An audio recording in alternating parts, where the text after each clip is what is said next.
Bismillahirrahmanirrahim. Assalamualaikum warahmatullahi wabarakatuh. Alhamdulillah, kita kembali lagi pada pertemuan kedua dalam mata kuliah Public Speaking.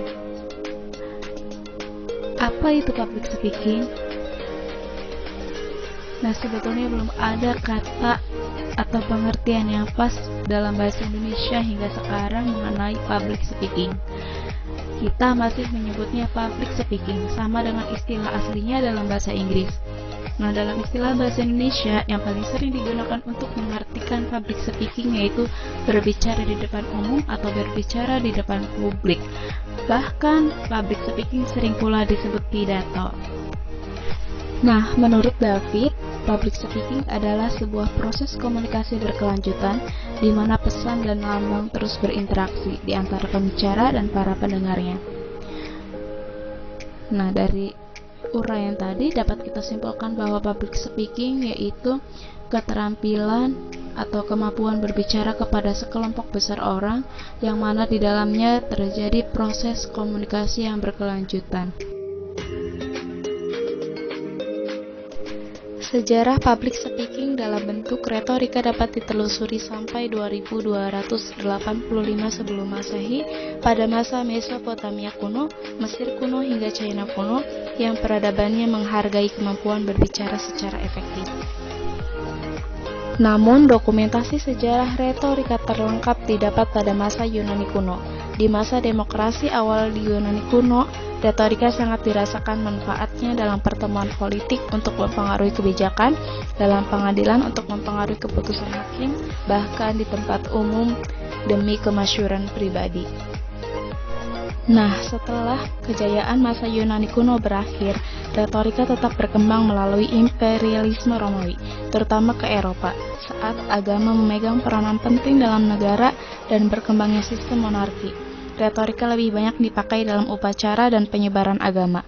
Setelah kebangkitan ilmu pengetahuan, retorika banyak dipakai untuk menyebarluaskan ilmu walau dengan cara yang lebih lugas, tidak sebergaya retorika klasik Yunani. Kemudian, retorika kembali dipelajari oleh masyarakat awam setelah sistem demokrasi di banyak negara tumbuh, terutama di Eropa dan di Amerika. Retorika dan public speaking menjadi pelajaran di banyak sekolah menengah dan universitas, terutama setelah munculnya ilmu komunikasi. Perkembangan publik di abad 21 ini masih berlangsung hingga tidak lagi terbatas pada retorika dengan kata-kata, tapi juga retorika visual melalui simbol-simbol lain seperti foto, film, atau arsitektur bangunan. Kemampuan persuasi public speaking membuatnya tetap dipelajari orang hingga sekarang. Sampai abad 21 kita masih bisa menemukan banyak tokoh yang berhasil mengubah dunia berkat kemampuan retorika mereka.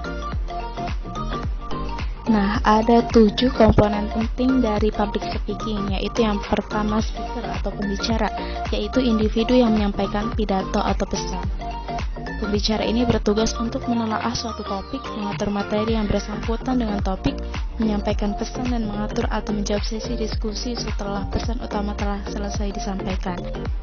Yang kedua yaitu informasi yang disampaikan oleh pembicara kepada pendengar.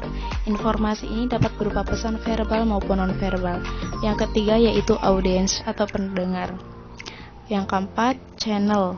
Informasi yang disampaikan oleh pembicara kepada pendengar. Kemudian noise. Segala hal yang dapat mengganggu pemahaman audiens terhadap pesan yang sedang disampaikan dan dapat bersumber dari internal maupun eksternal. Contoh noise internal adalah adanya perbedaan kultur antara pembicara dan pendengar sehingga informasi atau pesan yang disampaikan sulit untuk dipahami. Sedangkan contoh noise eksternal adalah ketika di sebelah ruangan terdapat suara konstruksi bangunan.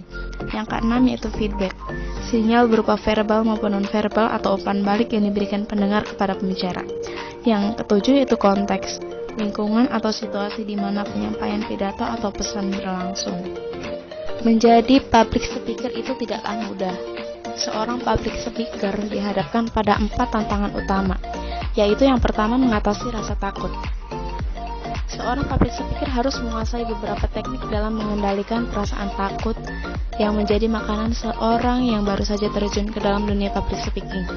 Yang kedua, membuat audiens antusias dan tertarik dengan topik yang kita bahas. Ada beberapa pembicara yang hanya membuat audiens tahan untuk mendengarkan mereka. Tetapi setelah itu satu persatu tumbang entah kemana berkelana di alam mimpi. Nah, jika audiens tertidur, maka ada yang salah dalam cara kita menyampaikan pidato, presentasi, atau public speaking. Entah dengan nada suara kita yang monoton, mimik wajah yang datar, atau gestur yang pasif. Kemudian yang ketiga, yaitu membuat audiens mengingat apa yang kita sampaikan. Kemudian yang keempat, yaitu membuat audiens melakukan apa yang kita sampaikan. Nah, ini merupakan level tertinggi dari keempat level tersebut. Audiens tidak hanya mengerti dan memahami pesan yang kita sampaikan, tetapi juga secara sadar memutuskan untuk melakukan apa yang sudah kita sampaikan. Nah, itu saja pembahasan kita pada pertemuan kedua mata kuliah public speaking ini. Kurang lebihnya mohon maaf, semoga bermanfaat. Wassalamualaikum warahmatullahi wabarakatuh.